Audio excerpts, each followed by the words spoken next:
Okay, so I've done this for 2 years now. I would just do a post where I show the books I read for the year, because I kind of read a lot, but I thought I'd just put in a bit more effort into it this year and like do a whole ass video review thing. The full text review, the text version of the review, like it's kind of more in depth, and I say my memorable like favorite quotes from each book in there.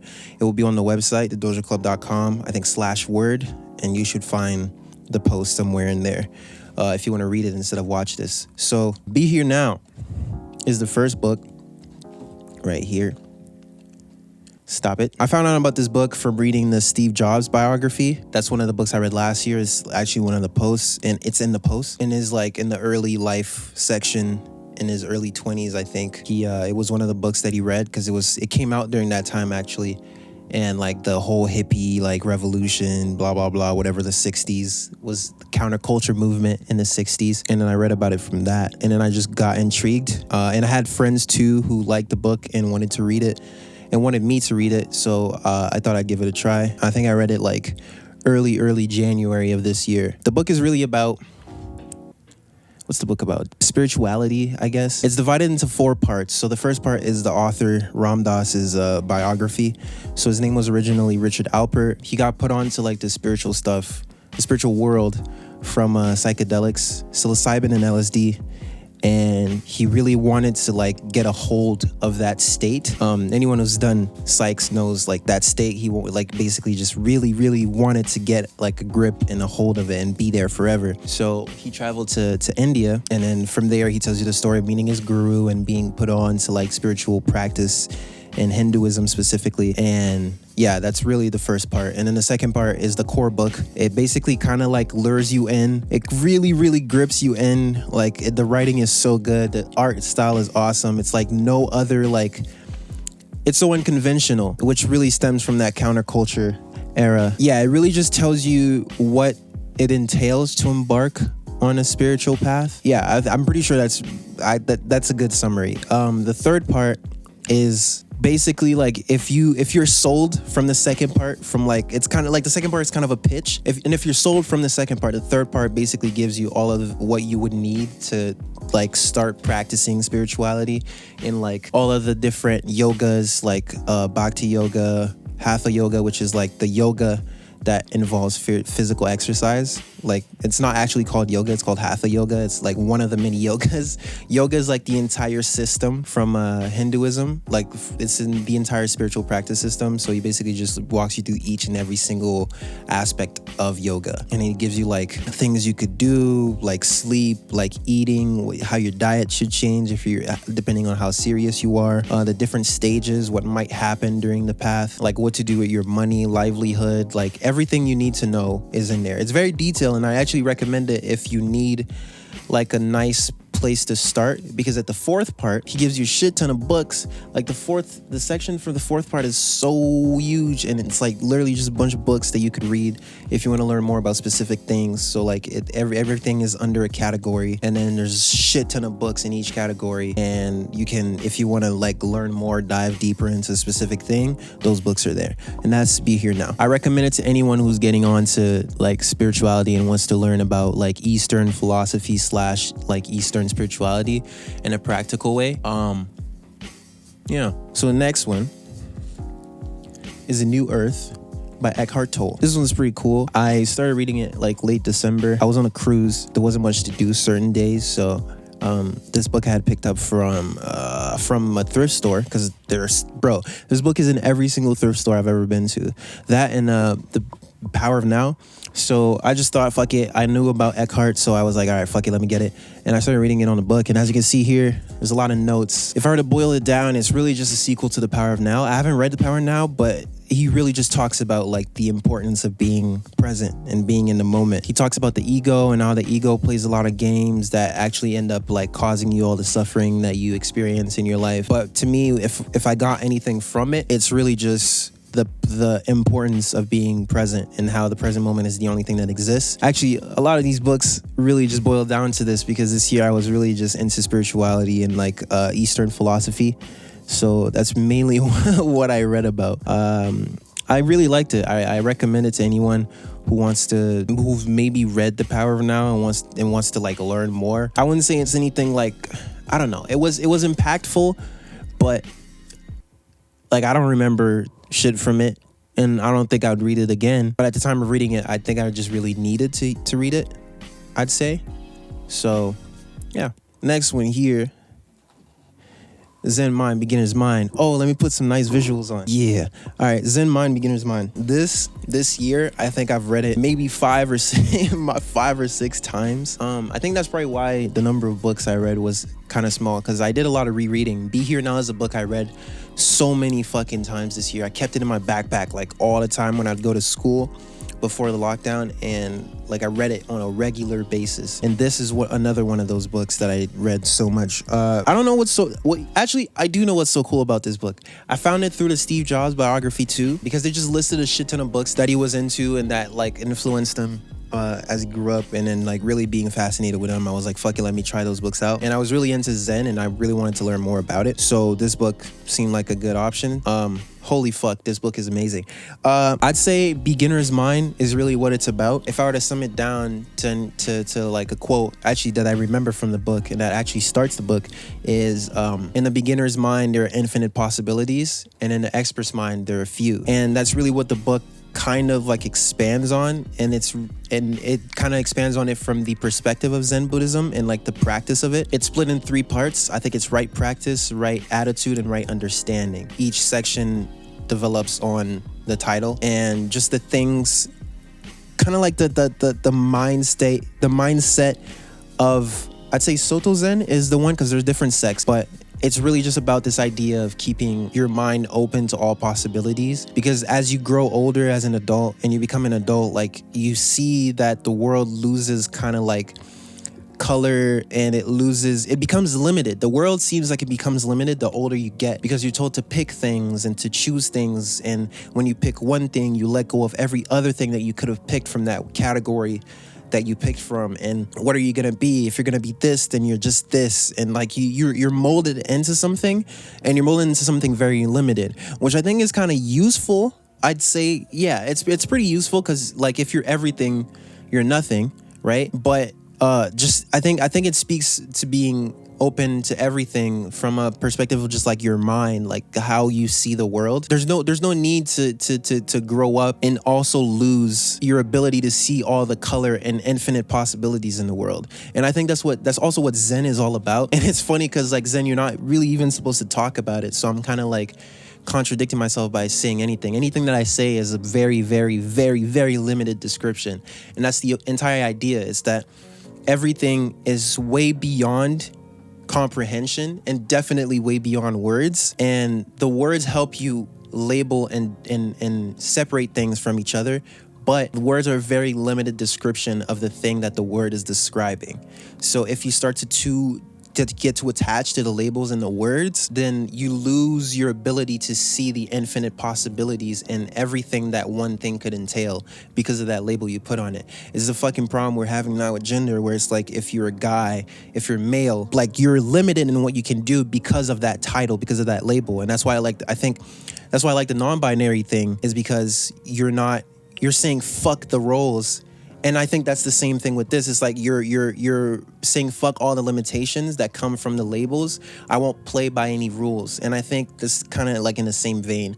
I really like this book. Like I read it a lot, and like I'll come back to like certain sections or certain, because the chapters are very small. It's kind of like manifesto-like, where the chapters are very small and they're divided into 3 sections. I recommend to anyone who wants to kind of start reopening up more to the world and the infiniteness of the world, unlimitedness of the world, or anyone who's just into like Zen philosophies and Buddhism.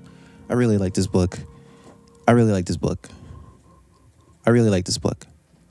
I really like this book.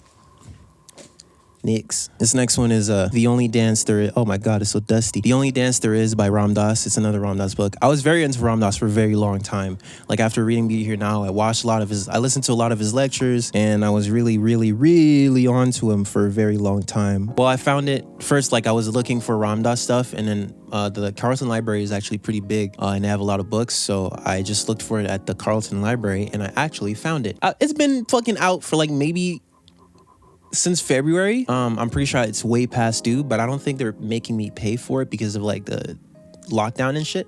So I think I'm fine. But this book is it's very cool. I think it goes more in depth into certain like aspects and concepts that he talks about in Be Here Now and in his lectures. Like he talks about chakras and like what each chakra is and what it's like to live from each chakra. I'd say from the title, he really just talks about how life is a dance and it's the only dance that there is. And your job as a human being is to just dance along with everything. Like yin and yang are dancing.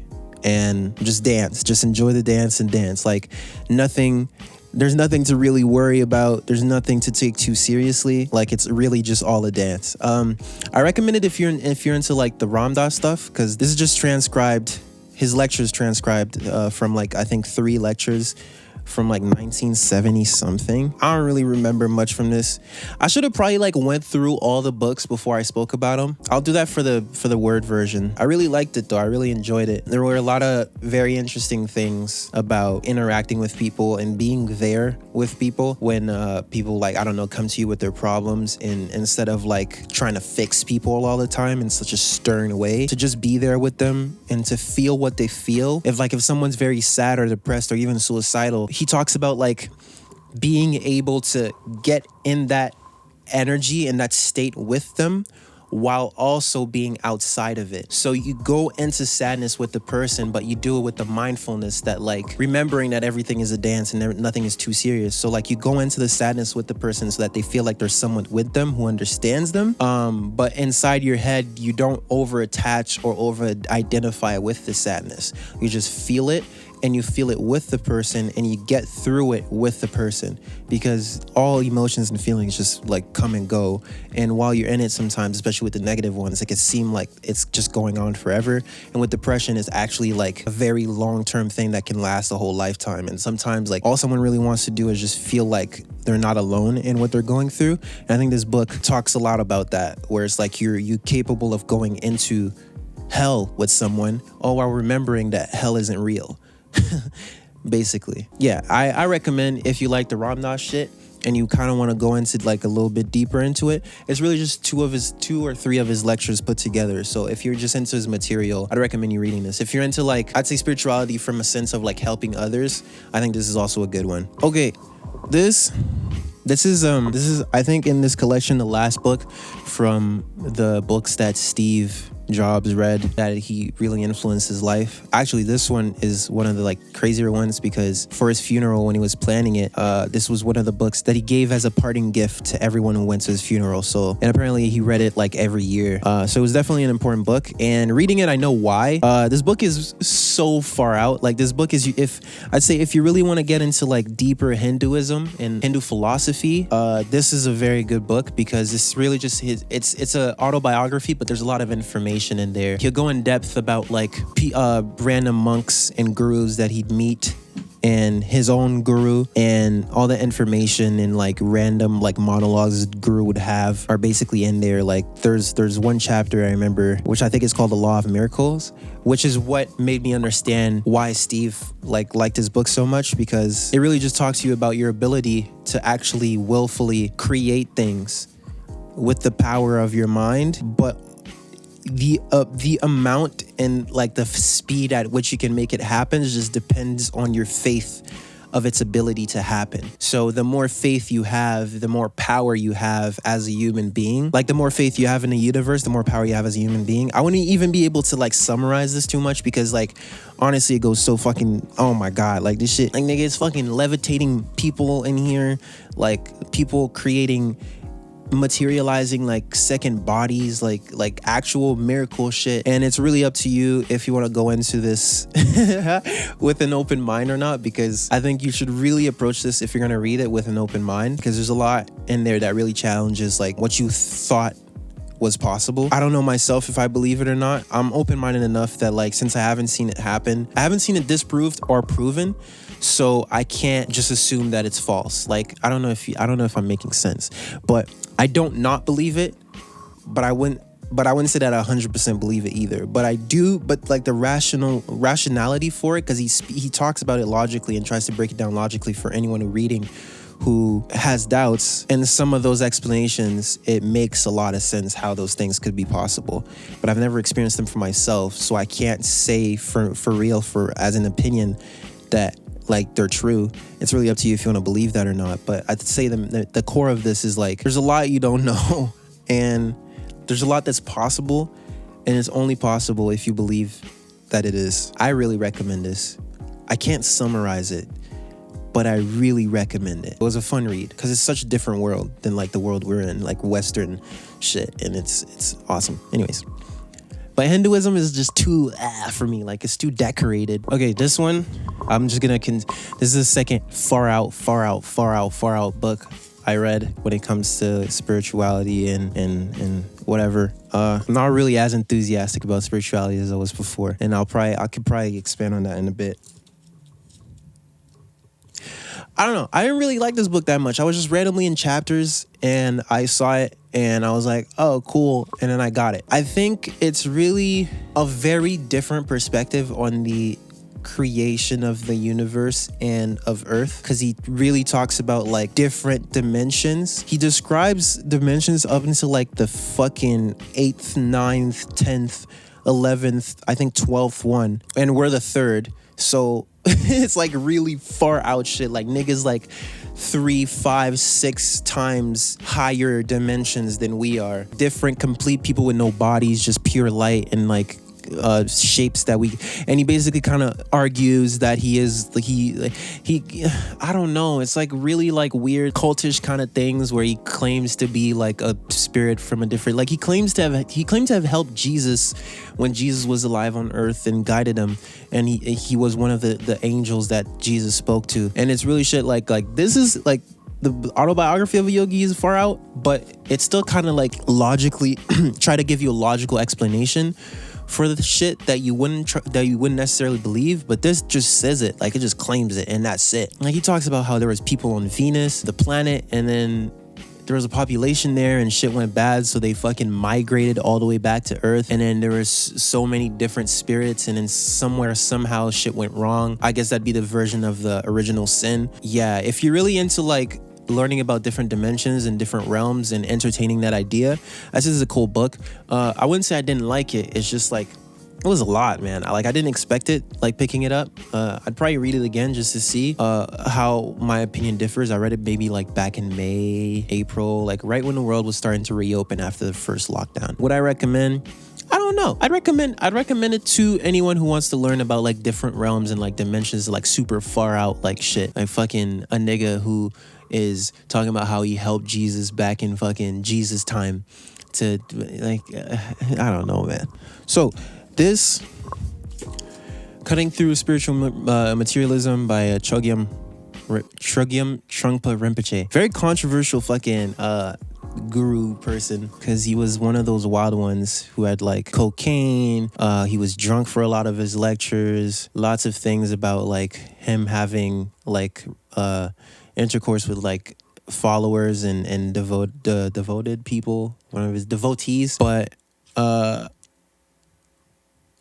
kind of like that, because if you get into spirituality enough, you imagine a monk in your head, and you imagine someone perfect who fasts, who eats like very strict and healthy diet, who does all these perfect things, doesn't have sex, doesn't drink, doesn't smoke, doesn't do anything. And I liked him because of that reason, that he completely challenged the idea of a spiritual teacher in the West. But at the same time, it's like some of this shit was really questionable. So I take it with a grain of salt. This book came at a time where because when the world was closed, I was really like very calm, because I was going deep into practice. Like I was meditating like 3 times a day, maybe sometimes more. It was like all the way up to like 100 minutes a day, hour and a half, 2 hours a day type shit. But when the world reopened, I couldn't keep that state, that like mindful, that calm and sometimes blissful state. So then I had a big moment of like, and then I started making spirituality my personality, and it was kind of like I was flexing spirituality, which is completely missing the point. So when I started to like thinking about that and sort of noticing that's when I got this book, because it talks about cutting through spiritual materialism, and this idea of flexing spirituality is spiritual materialism, of like showing your achievements arrogance and like bragging and kind of like, yeah, like really just bragging and being loud about spiritual practice, which is completely stupid because everyone's spiritual, everyone's on a spiritual journey. So that's why I find kind of like a disgust now with saying spiritual path, spiritual journey and all of that, because when someone's going on a spiritual path or spiritual journey, all they're doing is just being mindful of their spirituality. They're not doing anything different than they were before, because when you go into spirituality, you learn that everyone's going through a spiritual journey in the first place, whether they're aware of it or not. And someone going through a spiritual journey is just someone who's aware of that and kind of like jumps into it more and goes with it more and tries to accelerate the process. I didn't really get much from this book. There were like some cool quotes, but I don't remember it that much. It was a cool read. I got bored by like the last few parts because it was getting into the far out stuff that I don't care about. Because at that point, I was like, yo, I'm just concerned about right now, Earth, third dimension. I don't want to learn about fucking astral realm, causal realm, all that shit. I don't care. I'm a human. I'm here, and I want to figure out how to be here perfectly, and not perfectly, but you know what I mean. Like play this game. Instead of like constantly being like, oh, why is this happening? Why is that happening? I just wanted to learn how to be human and how to enjoy being human and how to play the human game. And when it starts talking about other worlds that I'm not concerned with, or at least consciously concerned with, I was out. I enjoyed it kinda. I'd say like a 5 out of 10. Next, I heard I'm not supposed to give details about this, but just to give context, I feel like I have to. So if anyone from White Wind Zen Center sees this, I'm not doing it to brag or say I have credentials. I'm just doing it to give context for this book because I really liked it and I want to talk about it, okay? Don't be mad at me. Since I kept returning to the Zen Mind Beginner's Mind stuff, I really got into Zen and I started like reading Alan Watts lectures. We'll get into it because I read in one of the Alan Watts books. I started to get into Alan Watts lectures and started distancing myself from the Ram Dass stuff and more into like just plain mundane aspect of the world and the idea of just being able to enjoy it, even the most mundane activities, really being able to work with everything that's in front of you. So for me, just trying to learn more about it, I enrolled in Ottawa's White Wind Zen Center as a student. This is one of the books that they recommended that I get just to read, just as a reading while I'm like learning. It talks about the straight path, like the just straightforward practice. Like it talks about how to practice Zen meditation. It talks about mindfulness. From all of the spiritual shit I learned, mindfulness and just being here is what I'm mainly, I don't want to say concerned, but I'll use that word, but just don't take it too like literally, that I'm most concerned with. Just being able to feel everything, all of my 5 senses, being mindful of them in every moment, in every situation that I'm in. 6th one being my mind, so thoughts. So 6, all of my 6 senses. So in every moment, am I aware of my vision? Am I aware of all of the sounds coming? Am I aware of all of the sensations of touch and the taste in my mouth, the smells? If anything, that's where I'm at right now. I'm not into anything too deep when it comes to like spirituality and Buddhism. I kind of distance myself from like reading or getting too obsessed about it because I learned that it's really nothing special. And making it something special is it's completely missing the point. So I just started to concern myself with just being like the straightforward mindfulness, just being here for every single moment. If you want to learn about that, just mindfulness itself and like the foundational things that you need to know about mindfulness and Zen practice, this is a very good book. I really enjoyed reading it. It's very light. Like it doesn't get too complicated in terms of words or aspects or concepts explored, and it's pretty funny at times. Like I found myself giggling reading this sometimes, so I recommend it. David Goggins Can't Hurt Me. So I don't know how I found this dude, but I think I just gave him a try from like just seeing one of his interviews recommended on my YouTube homepage. And I guess just the message, he doesn't say anything too different from what most motivational people say, but I think it's just the way he said it and in his life story and everything. It really resonated with me because I don't know, I really don't know why I was so gravitated into this, because I got very obsessed with David Goggins for like a nice month and a half to 2 months, maybe 3 even. Just the idea of being able to do the impossible. I think that's what was cool about him, because if you just get into him and see like everything he's accomplished, like this guy was running like fucking 100-mile marathons like 8 weeks straight. I think it was like 100-mile marathon a week for 8 weeks. And it was like, what the fuck? Like, why is this nigga so crazy? And then you go into his life story and you realize it was just because of all of the fucking trauma he had. And he wanted to basically get this idea that he wasn't like a worthy or a strong person out of his head. And he literally just took it into his own hands to like fix himself. And he did the most that he could. He put himself in the most uncomfortable and stressful situations so that he could overcome them and start to like respect himself and feel that he was someone worthy of being respected, both from himself, both internally and externally. And I think that's what's so cool about him. Just reading about him going through all of those things and like and then like having highs and lows of like starting to get his shit together and then not being able to keep his shit together and then being like, oh shit, and then being mad and then getting his shit together again, which is something I've been going through a lot. So I guess that's why at the time it really resonated with me, because at the time it was something I was really looking for. And I just kind of realized I was a bitch. And I was like, yo, I need to stop being a little bitch. So then I started doing shit to like, this nigga made me fucking jog for like a nice month and a half, maybe 2 months. Like I was actually jogging, like running like a nice 3-4 times a week, which is one of my top 3 least favorite activities to do as a human being. I don't run as much because it's cold outside and I don't want to use a treadmill. I have one in the house, but I don't want to use it. But I do work out. And I kept that. And I kept also the idea of being able to put yourself willingly through uncomfortable situations and overcoming them. I think that's the most important aspect of this book. Putting yourself in stressful and uncomfortable situations, not like life-threatening. I mean, he did some life-threatening shit, but being able to just put yourself through those so that when life puts you through those, that you can handle it. Because whether or not you do it, life will always like put you in uncomfortable and stressful situations that will really test you, test your willpower and test your abilities to just handle shit. So being aware of this, what you can do to be able to handle those things when they happen, because they won't happen in moments that you can predict. So the best you can do is to willingly put yourself through those situations very strategically, so that you have a certain amount of willpower and strength of mind that when life gives you those things unexpectedly, you can handle them. That's what's so cool about his message, in my opinion. So I recommend it to anyone who wants to learn about that. And if you want to learn about how he did it, so that maybe you could see how you could apply it to yourself here and there, I really recommend this book. It's a good read too. It's very vivid. And it's very dark. Like there's no bullshit. There's no like sugarcoating. There's no like, oh, here's a five step system to blah blah blah blah blah. Like it's self-help, but it's no like there's no bullshit. It's like this is straightforward. I like it because he swears a lot in it.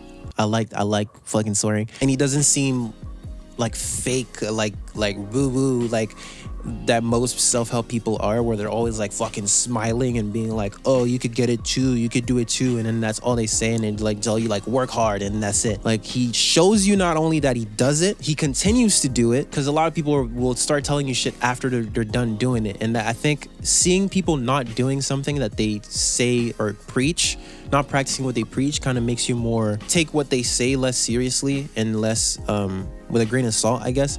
And he's still doing it. Like this nigga's ran a marathon like maybe 3 days ago, and then another one like maybe like not 3 days, 3 weeks ago, and then he does it every day. Every day this nigga is doing some kind of like crazy uncomfortable shit, and that's what's so cool about him, like the work ethic, which is something I really am into, right? Like I'm really into fucking, like I love that shit. So it was cool reading this. Yeah, I recommend. This right here is one of my favorite, Alan Watts, The Wisdom of Insecurity. I got it because I had been listening to his lectures for a while, and I was like, oh, might as well get one of the books. This is very good. Like this is a very good book, and it's funny because it came out, I'm pretty sure, quite a while ago, like maybe in the 1960s, 70s. I'd say latest like 1980s, and it's on the cover it says a message for an age of anxiety, which, speaking now compared to, I feel like anxiety is something that's always been around humans in the human realm, but right now we have a word for it. It's a real like clinical term, and mental health has become more of a serious thing and something more discussed. This book really just tells you that everything that comes out of your anxiety and all of your worries and all of your feeling uncomfortable in the world literally comes from your inability to be present. He just tells you very well, because Alan Watts is very good with words.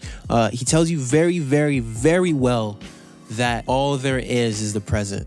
When you're thinking about the past, you're doing it in the present. When you're planning for the future, you're doing it in the present. And if you're constantly planning for the future and you're always thinking about the future, you can never enjoy that future when it happens, because you will be thinking about the future when the future that you were previously thinking about is the present. You know what I mean? So when you plan for something, if you're so obsessed about the future all the times, when that thing you planned is materialized in front of you in the present moment, you'll be so still fixated on the future that you won't even be able to enjoy all the things that come that you planned for. And that's really all his book says. And that's why it's very short, sweet. I'm pretty sure the text inside is big. Like, it's pretty big text inside. So it's not a very long book. It's like just over 100 pages. And that's literally all it's about. It's about just mindfulness. Yeah, just like be here and enjoy being here. Of course, he goes into detail about what he means by that, and specifically, like, he speaks philosophically and breaks it down very well philosophically, how it's completely impractical to like constantly be like worried about the past and the future, because those two are just tools. Your ability to think about the past and the future are just tools, because those two things don't exist. Like, literally, objectively speaking, they don't exist, because you can't will yourself into the past. You can't will yourself into the future.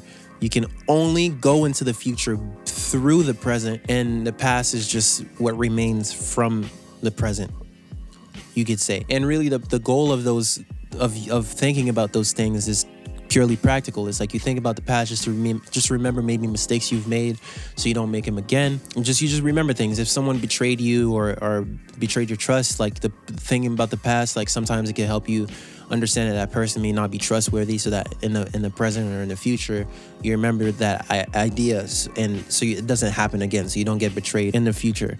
And in the future is just for planning, right? So if I want to do something, if I have a project that I want to work on, thinking about the future may help me decide for a deadline, for people to talk to, set up meetings and all of that. But living in those past or future, outside of just like using them for practical as tools, being attached to the past and the future is the source of all of your worry and anxiety. And if you just really just figured out and started practicing just really just being here, everything would get so light, because even when you're sad or scared or anxious, if you just be those things, I don't want to say it too like absolutely, because some people literally have like chemical imbalances. For most people, that's not the case. For most people, it's literally just a feedback loop. When you put a mic in front of a speaker, it feedbacks. That's literally what anxiety is. It's when you're not only aware of something, but you're aware of the fact that you're aware of it, and then you're aware of the fact that you're aware of it, you're aware of the fact that you're aware of the fact that you're aware of it, and so on and so forth. So it keeps feedbacking, and nobody likes the sound of a mic feedbacking. So imagine if that's going on in your entire being. It's not fun, because you're constantly like putting a mirror in front of another mirror, and it's just an endless reflection and an endless like, literally just like the downfall of self-awareness and self-consciousness. So this book just talks about that. I'm actually probably gonna read it again soon, because it's very good. And the fact that it's so small, you can read it over and over again, just as a gentle reminder every single time you feel like you're falling off mindfulness and you're starting to take things too seriously, or you're starting to get too attached to things like past or to the future, and you're getting too worried generally. I'd recommend to literally everyone, every single human being, I think, should read this book. It's very good, and it's not even that long, so it's not even that wasted. Like, it's not, whatever. Yeah, I don't know if I'll be reading more spiritual books. I kind of want to read fiction more, because after a while, it's like they're all saying the same thing for self-help and spiritual shit. Like, yeah, I'll just be reading like different fiction, non-fiction, and fiction and non-fiction stuff, because at this point, like, there's nothing else to learn, And spirituality is not that special. So thanks for watching for all that time. I don't know how long this is. Yeah, read books and whatever.